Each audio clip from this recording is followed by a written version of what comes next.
Good morning. It's July the 8th, 2013. This is Ramon Duran again, attempting to address real life decisions. Today, I probably had the mind to start this a bit differently, um, just with how things have gone over the last few days. God is speaking, and I am still listening. So I'm going to start this one a bit differently. Hopefully, you are still ministered to and you're finding your way out through everything I say. I don't want any of my breath to go to waste. I would rather you benefit from it than it be a waste of your time. So I'm going to start this video with differently than I usually do. And it will be with a song. Only one verse of one of my favorite hymns. But it always makes sense to warm the heart, in a sense, or thaw the heart before you cook it. You have to thaw it out. Some people are walking around with cold hearts and they don't know how to thaw out. But God, just as He is the source of heat to our flesh, He is the source of heat to our souls. We have to give Him due respect for that and purposely want to thaw out. There's not a friend like the lowly Jesus. No, no, not one. Oh, no, no, not one.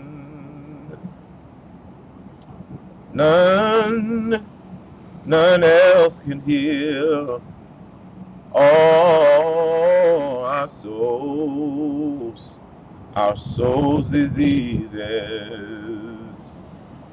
No, no, no, not one. No, no, not one. Jesus knows all about our struggles, and He will guide till the day is done. There's not a friend like the lowly Jesus. No, no, not one. No, no, not one. I hope you understood that. There is not one friend that we have like the lowly Jesus. No friend is still high and holy, yet friend so meek and lowly. We have to understand the attributes and the aspects of God. We have to understand them. But either way, I got up this morning with the mind that everybody wants to change. Everybody wants to change. Some because they don't like what other people see in them. Some because they don't like what they see in themselves. But I've learned that, in a sense, everybody wants to change something about themselves for whatever reason, whatever your motivation may be. You're going to want to change something. For the most part, most changes that take place in our lives, people see it. They take place in public. People see when you don't do certain things anymore, act certain ways, say certain things, go certain places. People see it. It is not something that we can purposely hide, but yourself comes out when you're being yourself. And it really, there is no way around that. I've learned, though, in times of changing, sometimes we have to experience indecent exposure. which means as we are, if you consider it like you have real clothes on and you're changing your clothes in public, in between wearing one outfit and wearing another, you're going to have to be naked. You're going to have to take everything off to put your new outfit on. And that is the thing that most people are ashamed of, the indecent exposure of it, where people may see the scratches and scars and the marks and the bruises, and they maybe even look at them and tell where they came from, or how they got on you. But that makes no difference because you're about to put a brand new outfit on. So those things don't necessarily matter. But we have to get to the point where we don't mind our indecent exposure, because what people don't understand is that new outfit that you are in the process of putting on, the scars and bruises that you have is what you have to go through to get that new outfit. You don't know how many lines. They don't know. People don't know how many lines you had to wait in, how many people you had to fight because they kept trying to root you to get your particular outfit or whatever the case may be. I don't know how you shop, and it really doesn't matter. The fact of the matter is, you're going to have to go through the indecent exposure aspect of it. You have to be willing to reveal yourself and expose yourself, because God ain't judging you. We have no reason to be ashamed. There is no new circumstance, no new trial, no new tribulation. There are no new resolutions or anything under the sun.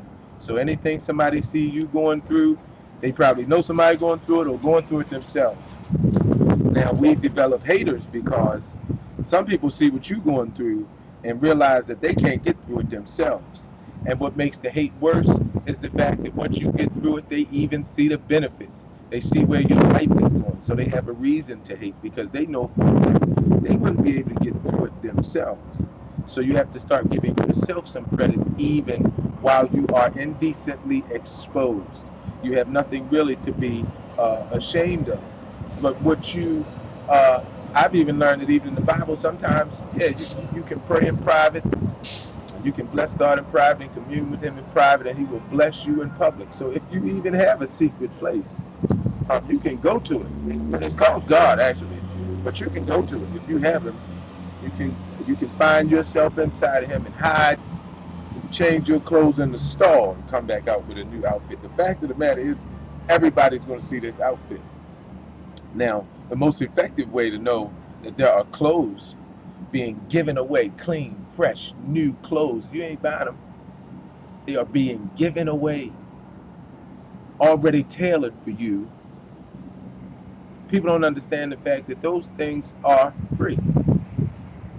And if you're willing to go and get this particular outfit, God wants to know that you're willing to show people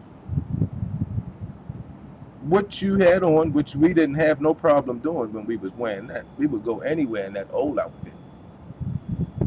As my pastor was expressing to me, sometimes we try to keep those outfits on as if we can still fit them, and we know it is not us anymore. We can't wear this to the places we go anymore, whether we could fit it or not. We can't keep wearing these same outfits to the same places we going. Thank you, Charles Brooks, for that one. And you know, these new clothes serve a different purpose than what we used to do. But it's more beneficial when God knows that you're willing to expose yourself to get that outfit, and He can make the most out of where you go, and He keeps it clean for you. Um, God is basically the source of all cleanliness. You know what I'm saying? It's not next to God. Next to godliness is cleanliness. It's inside of Him, not next to Him. Inside of Him is cleanliness. Um, so understand that wearing the outfit that you have now could be fine. You might be comfortable in it. But somewhere along the line, He even said every knee would bow and every tongue would confess. So that would incline me to believe that one day we're going to be forced to change our clothes. We're not going to have a choice um, in regards to what garment we're going to wear.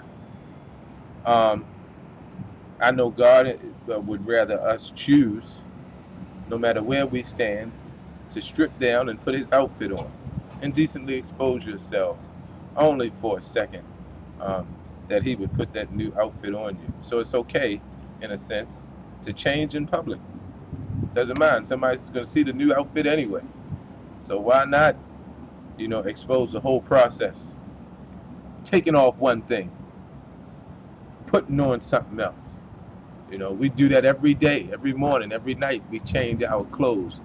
But why is your spirit and your soul still in the same dirty outfit as you are valuing your flesh so much that you change it and clean it and refreshing it every day? And it's the one thing that always gets you in trouble. But your soul that could probably save you, and the spirit in you that could probably save you from so many different things, we continue to leave the same clothes on it. And this is even in my own regard. I'm trying to change, and I'm trying to do it in public. I could reveal myself, which is not far off. There are things about me, there are stories going around about all of us that we do not know. Some we do know, some are true, some are false. It does not matter. What can change and clarify and rectify all those particular situations is when you come out and you reveal yourself. That's one of the main reasons I asked that we would change our clothes in public, because that takes away from what everybody else thinking you wearing. Everybody see exactly what you had on, and everybody see exactly what you changing into. That shuts down all of your haters. Now within themselves, they still gonna feel it, but they not gonna find it as legitimate to come out and say something as they would before, because you've already done it. I always consider the Eminem movie, when he basically revealed himself at the end of the movie, and the guy didn't have any. Papa Doc had nothing to say once Eminem finished his last verse, and he made himself vulnerable to opinions, to everything else. But if you see how successful he became, based on revealing himself, we all have that opportunity, and I pray that we all take it. Um, I am attempting to walk. I told the lady I'm working with, one of my partners in this whole thing. I spoke with her and I said, I'm jumping out of a window that I didn't even know I could initially fit through. So this is tough for me. There are some things that will be revealed about me. You may hear stories about me 2 weeks from now that look nothing like this video, but I guarantee you this: what you see on this internet and on this YouTube page is real. This is really me. There are certain things that I ain't just gonna sit on here and willingly expose. But if you ask me, I'm not gonna lie about it either. I am going through some things, and it does not matter. The purpose is still there. God's plan for me is still there, and my circumstances have nothing to do with it. If that was the case, God would have let me know that don't try this yet, because you got this going on. Don't jump over there yet, because you got that going on. He did not mention any of that. He gave me the gifts and the talents and the resources, and I was supposed to jump out this window a long time ago, even though I didn't think I could fit through it. And I'm praying that we all are finding our windows, whether we can fit through them or not, and we're jumping through them. Only through the grace of God can we find our way. We have to continue to press towards the mark. And pressing to you is trying to fit out of the window, because you can't just jump. You got to crawl through, climb through, whatever the case may be, go through the window. He is waiting for you on the other side. Who knows? Who knows what fresh outfit he got for you? He made me pick mine out, and it was laying on the bed the whole time. Ben had his outfit ready for me, laid out, and I neglected, and I disregarded the fact that he wanted me to put it on, and now he is holding me by my hand and forcing me to dress myself in a garment he already tailored for me. And it is not as easy. It is not as easy, but I continue to consider value and where it could get me. I have imperfections, and yeah, there are some scars and marks and bruises that I have uh, once I change my clothes. But I know for a fact, once I put this new outfit on, people are going to forget. People are going to forget about the scars and the marks. And forget, I don't mean it leaves the mind, but it leaves it no longer hinders the measurement of value, what they weigh is valuable or not. Because like I said, everybody is going through something. I don't care what they claim they ain't going through, or what they trying to say is easy to get through or not. We all are experiencing something. We just have no business even trying to understand the circumstances we're in. Our mind can't even fathom why certain things happen and when they happen. It don't matter. That's why it's called God's will. If you pray and at the end you say His will be done, and you just negated everything you prayed for if He ain't with it. You just deleted the whole prayer once you say, but your will be done, God. And once you do that, you just picked the best thing to happen out of everything you prayed for. You still said, I still want the best out of this whole prayer and all of my requests. I want the best out of it. So you take over, even when I don't know what to pray for. Pray for me.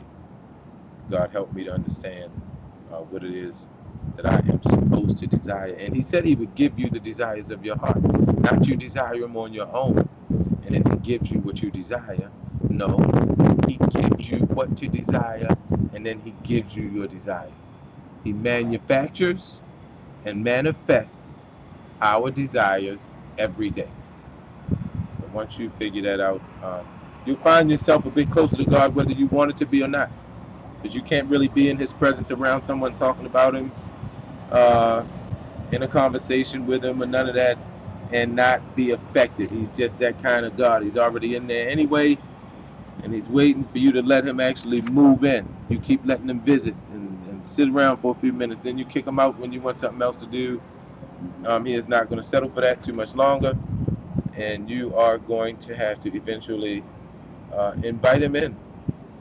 If you want things to change, if you want a better life for yourself, you're going to have to invite Him in. There's really no way around it. Please know that I am always praying for you. Always praying. I may not be able to see your face. I may not know your name offhand. But I can guarantee you this. I know a man who does.